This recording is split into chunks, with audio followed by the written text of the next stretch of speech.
حضرت اب دوسرا سوال ہم یہ کریں گے آپ سے، مسلم پرسنل بورڈ کے تحت جو اجلاس مدرسہ سیدنا ابو ہریرہ ڈینک ضلع منڈی ہماچل پردیش میں 24 ستمبر 2023 کو ہو رہا ہے، اور اس میں آل انڈیا مسلم پرسنل لا بورڈ کے صدر حضرت مولانا خالد سیف اللہ رحمانی صاحب اس کی صدارت فرما رہے ہیں، تو آپ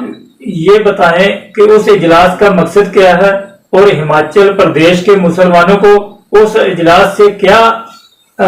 امیدیں ہیں اور وابستہ کرنی ہوگی، یہ بتائیے سر۔ جی، یہ جو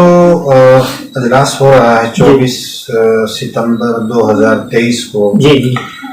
یہ مسلم پرسنل لا بورڈ کے شعبوں میں سے ایک شعبہ ہے کہ مسلمان اپنے آپسی مسائل، اپنے آپسی نزاعات، اپنی لڑائی جھگڑے گھریلو ہوتے ہیں، جی نکاح طلاق کے جھگڑے ہوتے ہیں، بہت ساری ہوتی ہے، کئی بچیاں جو ہیں ان کو بسانے کے مسائل ہوتے ہیں کہ شوہر بلا نہیں رہا، بسا نہیں رہا، جی بہت ساری چیزیں ہوتی ہیں۔ ان مسائل کو حل کرنے کے لیے دارالقضاء کا قیام ہونا چاہیے، تو اس کے قیام کے لیے ہمارے مشورے علماء کرام کے چل رہے تھے تقریباً 1.5 سال سے۔ جی اس میں زیادہ جو محرک ہیں، یعنی جنہوں نے زیادہ شروعات میں فکر لی، وہ ڈینک منڈی مدرسہ سیدنا ابو ہریرہ کے ابو ہریرہ ذمہ دار مولانا نور احمد صاحب ندوی اور مولانا آزاد اسکول ہے وہاں، مشہور معروف معیاری ادارہ ہے، تو اس کے پرنسپل ہیں ڈاکٹر عبدالکریم آزاد۔ تو ان کے ذہن میں یہ بار بار چیز ابھر رہی، انہوں نے فکریں لی، اللہ ان کو جزائے خیر دے، انہوں نے علماء کو ساتھ دیا اور یہ ایک فکر کی چیز بنتی چلی گئی کہ ہمارے ہماچل میں بھی دارالقضاء ہونا چاہیے، جس طرح دیگر ریاستوں میں ہے، دیگر صوبوں میں ہے، دیگر اسٹیٹوں میں ہے، کہ وہاں اگر اس طرح کی کوئی دشواری پیش آتی ہے تو وہ لوگ جاتے ہیں اور دارالقضاء میں اپنا، اور لڑکی جو ہے اپنا مقدمہ پیش کرتے ہیں اور مقدمہ رکھتی ہے، نکاح کا مسئلہ ہے، طلاق کا مسئلہ ہے، کوئی بھی ہے، تو کم خرچے میں اور کم پریشانی کے ساتھ جلدی ہی شریعت کی روشنی میں قاضی فیصلہ دے دیتا ہے، تو خاندان اجڑنے سے بچ جاتے ہیں، یا تو اس کو بسنا نصیب ہو جاتا ہے، یا پھر یہ ہے کہ اگر کہیں نہیں اس کا نباہ ہو رہا تو چھٹکارا ہو جاتا ہے اور دونوں اپنی مرضی سے اپنی باقی زندگی بسر کرتے ہیں۔ تو یہ فکر چل رہی تھی کہ یہاں دارالقضاء کا قیام عمل میں ہے، اس کے لیے بھی یہ اجلاس رکھا گیا ہے، اور اس میں مختلف ریاستوں کے دارالقضاء کے ذمہ داران بھی تشریف لا رہے ہیں۔ یہ دارالقضاء کیا حضرت، اس کے اوپر بھی روشنی ڈال دیں، یہ دارالقضاء بھی لوگوں کو سمجھا دیں کیونکہ بہت سارے لوگوں کو اس کے بارے میں پتہ نہیں ہے، دارالقضاء کا مین مقصد کیا ہے؟ جی بہت اچھا سوال کیا۔ جی، دارالقضاء کا مطلب یہ ہے کہ مسلمان اپنے مسائل کو، جو شریعت کے مسائل ہیں، ان کو حل کروانے کے لیے اسلامی شریعت کے کسی ماہر کے پاس جائیں۔ جب تک اسلامی حکومتیں تھیں تو یہ سرکاری عہدہ ہوتا تھا قاضی کا، اس کی پشت پہ سرکار ہوتی تھی اور قاضی کا فیصلہ قوت کے ساتھ نافذ کیا جاتا تھا، یعنی کسی کی ہمت نہیں ہوتی تھی کہ اگر قاضی نے فیصلہ کر دیا ہے تو اس کے خلاف ورزی کرے، کیونکہ وہ شریعت کی روشنی میں ایک پینل ہوتا تھا اور قاضی کی حیثیت ایک جج کی ہوتی تھی، جب وہ فیصلہ دے دیتا تھا قرآن اور حدیث کی روشنی میں تو اس کو مانا جاتا تھا۔ پھر جب اسلامی حکومتیں ختم ہو گئی، ہندوستان میں بھی وہ دور نہیں رہا، تو مسلمانوں کے لیے وہ بات تو نہیں رہی، لیکن بہرحال اسلامی شریعت تو قیامت تک رہے گی، مسلمان کو اس بات کا پابند ہے کہ شریعت کے مطابق ہی فیصلہ،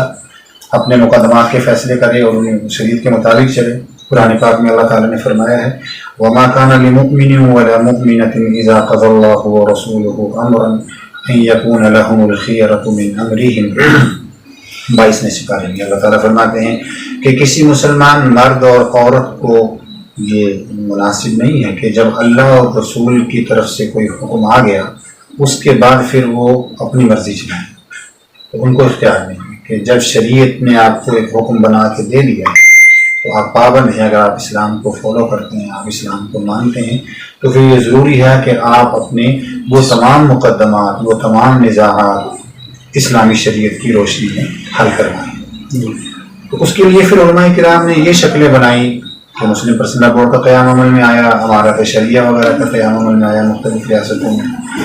تو وہ اس کے ذریعے سے یہ کوشش ہوتی ہے کہ مسلمان اپنے مقدمات کو لے کے، اپنے لڑائی جھگڑوں کو لے کے اسلامی ماہر کے سامنے آئیں اور وہ اسلام کی شریعت کی روشنی میں فیصلہ کریں۔ اس میں صرف ایک چیز کی وضاحت کر دینا چاہتا ہوں کہ کئی دفعہ بہت سارے لوگوں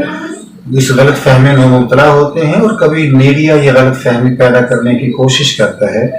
کہ دارالقضاء یا امارات شریعہ کے ذریعے ملک کے اندر ایک متوازی نظام قائم کیا جا رہا ہے کورٹوں کے برابر میں. یعنی مطلب یہ کہ جیسے کورٹ تو بنے ہوئے ہیں، یہ ججز ہیں، وکلا ہیں، تو بھئی آپ کو کیا ضرورت پڑی ہے کہ آپ الگ سے اپنا ایک نظام بناؤ، آپ کا ایک قاضی ہو، آپ کی ایک دارالقضاء ہو، وہاں آپ کا مقدمہ جائے.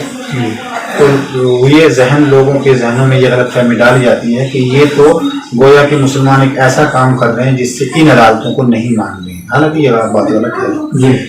مسلمان اس ملک کے جوڈیشری سسٹم پر یقین کرتا ہے. جو معاملات آئلی خاندانی ہیں، شریعت کی روشنی میں خاندان چلانے کے، جیسے نکاح کا ہو گیا، طلاق کا مسئلہ ہو گیا، خلا کا ہو گیا، اس میں کئی مرتبہ ججز بھی مسلمانوں کے لیے مسلم پرسنل لا بورڈ کے تحت ہی فیصلہ لینے کے لیے مسلمان علماء کے پاس بھیجتے ہیں، مسلمان قاضیوں کے پاس بھیجتے ہیں، یا مسلمان مفتیوں کی طرف رجوع کرنے کو کہتے ہیں. ایک طریقے سے یہ ان عدالتوں کی ہیلپ ہے. دارالقضاء جو مسلم پرسنل لا بورڈ کے تحت چل رہے ہیں، ان کا مقصد صرف اس بندے کو آخرت یاد دلا کر اس کو دل راضی کرنا ہوتا ہے کہ یہ فیصلہ اگر تیرا دل مانتا ہے شریعت کی روشنی میں فیصلہ کروانا تو فیصلہ یہ ہے. اگر تو نہیں ماننا چاہتا تو تیری مرضی ہے بھائی. اور جو اللہ اور رسول کو مانتا ہے تو وہ شریعت کے فیصلے مان لیتا ہے. اس وقت پورے ملک کے اندر جو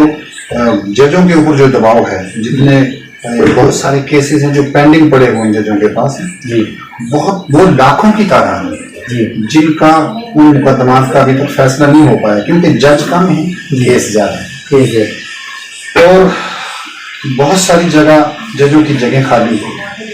لوگوں کو انتظار کرنا پڑتا ہے اپنا صحیح فیصلہ کروانے کے لیے. ایسے دور میں اگر کچھ ادارے اپنے طور پہ وہ مسئلوں کا حل کر دیتے ہیں اور وہ آدمی بھٹکنے سے بچ جائے، اس کا ٹائم بھی، اس کا پیسہ بھی، اس کی انرجی بھی، اور ججوں کے اوپر اور بوجھ نہ پڑے، تو اس میں حرج کیا ہے. لیکن کسی بھی دارالقضاء سے آج تک کوئی ایسی شکایت نہیں آئی ہے کہ جس میں یہ ہو کہ بھئی انہوں نے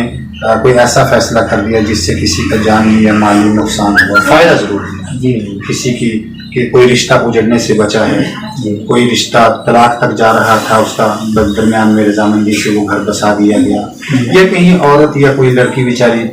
مجبور تھی، بسی ہوئی تھی، نہ تو وہ بلا رہا ہے نہ بسا رہا ہے، تو اس کو جو بھی ان کا نظام ہے دارالقضاء کا کہ اس کو موقع دے کے بلا کے اس سے بات کی گئی. اگر وہ نہیں بسا رہا ہے تو اسے کہا گیا کہ طلاق دے، تو اپنا الگ نکاح کر اور بچی کو بھی آزاد کر. تو اس کا بہت بڑا فائدہ ہے دارالقضاء کا. دارالقضاء اسی چیز کا نام ہے کہ شریعت کی روشنی میں قانون کے اندر رہتے ہوئے اپنے مقدمات کو حل کروانا، یہ دارالقضاء ہے. حضرت بہت ہی تفصیل کے ساتھ آپ نے بتایا دارالقضاء کے بارے میں. اب میرا آخری سوال آپ سے رہے گا، ہماچل پردیش کے مسلمانوں کے لیے کوئی آپ کا پیغام؟ میں کوئی اتنا بڑا آدمی تو نہیں ہوں کہ پیغام دینے کی جسارت کروں. میں تو یعنی اپنے بہت علماء کے کفش بردار خادم ہوں. لیکن میں صرف یہ بات ضرور عرض کرنا چاہوں گا کہ اللہ کے فضل و کرم سے ہمارے ہماچل میں بھی اچھے اکابر علماء موجود ہیں جن کے طویل تجربے ہیں. اللہ نے بڑا ان کو علم بھی عطا فرمایا ہوا ہے.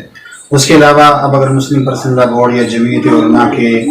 کے ذریعے سے علماء کرام بھی یہاں تشریف لا رہے ہیں، تو ان سب کا مقصد یہی ہے کہ ہماچل کا ہمارا یہ علاقہ جو پچھڑا رہ گیا تھا، کہ اگر اللہ نے یہ دوبارہ بہاریں شروع کی ہیں تو ہمیں اس کی قدر کرنی چاہیے. دینی اداروں کی بھی قدر کرنی چاہیے، اپنی مسجدوں کا تحفظ بھی کرنا چاہیے، اور ہمت اور حوصلے کے ساتھ کرنا چاہیے.